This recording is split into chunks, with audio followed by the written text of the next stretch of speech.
Ассалаумағалейкум қазақ елі. Қазақ елі мынау кешкі ойлар. Біз әлі Қазақстанда азаматтық қоғам әлі қалыптасқан жоқ та. Өйткені өз патриоттарымызды, өз осы ұлтқа жаны ашитын адамдарды қорғай алмаймыз да.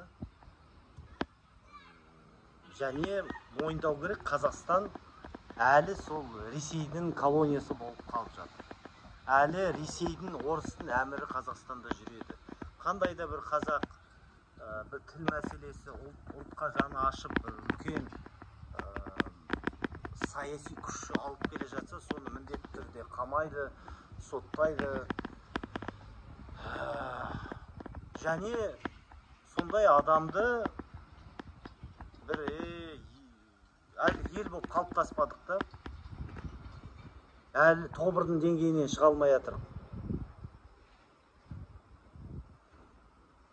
Мысалы, Манасқа бостандық деп айқайлап жүрді, ұмытып кетті. Тағы кім? Марғұланға бостандық ұмытып кетті. Тағы Мейрам, бітті солай. Қыр шынымен жаны ашып, тек қана түрме емес қой, біз қазаққа қызмет еткен адамдар қазір істі болып, шетелде жүріп. Біз шетелде рахаттанып жүрген жоқпыз, жұмыс жоқ. Бүкіл туысқандарымыз елде қалды.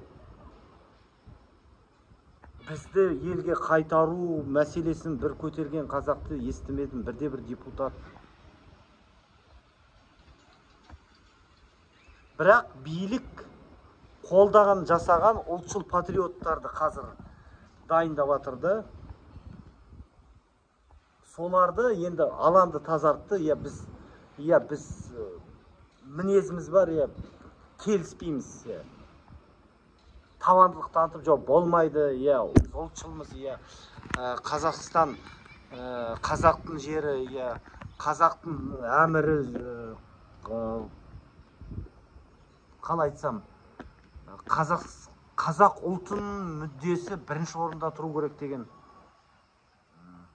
Және осы жаңа идеология, доктрина жазамыз деген бізді мойындамайды да, өйткені таможенный союз және ОДКБ әскери союз болғасын орыстың әмірі жүреді. Сондықтан бізді мүлдем аланды тазартып тастады, енді сотталатын адамдар соттады. Біз енді алдын ала білдік, қазір мен үстіме қылмыстығы асып, мен Қазақстанда қалсам, онда арғарай мен саяси күресім сонымен аяқталады. Мен енді алдын ала соны көзім жетіп, өзім көріп, Қазақстаннан кеттім де. Енді осы Түркия мемлекетінде Түркияның саясаты қалай саясатын халқы қалай жүргізеді, ұлтшылдар деген кім, ұлтшылдар партиясы парламентте қанша пайыз алады, солармен танысып, бір саяси тәжірибе алып жатырмын да. Енді болашақта ойлаймын, жастар жаңа буын келіп, бар екен осындай кісілер деп, шетелдегі қазақтар мүмкін оқып жүрген, осындай видеолар тыңдап, мүмкін хабарласып, басқаша ойлайтын, еркін ойлайтын қазақ айтпесе қызықта, бізде еркін ойламайды. Ой, оған уақыт берейік, қате болады ғой. Мен айтам, қалай уақыт берейік? Сонда халықты алдаған адамға уақыт береміз бе? Егерде біз сайлау заңсыз болса, біздің даусымызды ұрлап алса, қалай біз ұрлықшыға, өтірікшіге уақыт береміз бе? Мен түсінбедім. Мен мүлдем түсінбеймін. Сондай депутаттарды, сондай блогерлерді, сондай саясаттанушыларды түсінбеймін де мүлдем. Уақыт берейік дейді, мүмкін халыққа оқ атты, заңсыз сотталып жатыр, уақыт берейік, қызықсыңдар. Бұл қалай сонда?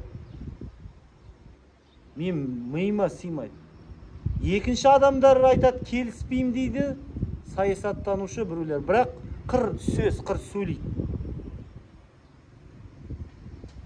қыр сөйлейді, иә, ОДКБ-дан шығу керек, қыр айта береді, болды. Қыр бос сөз, әрекет жоқ.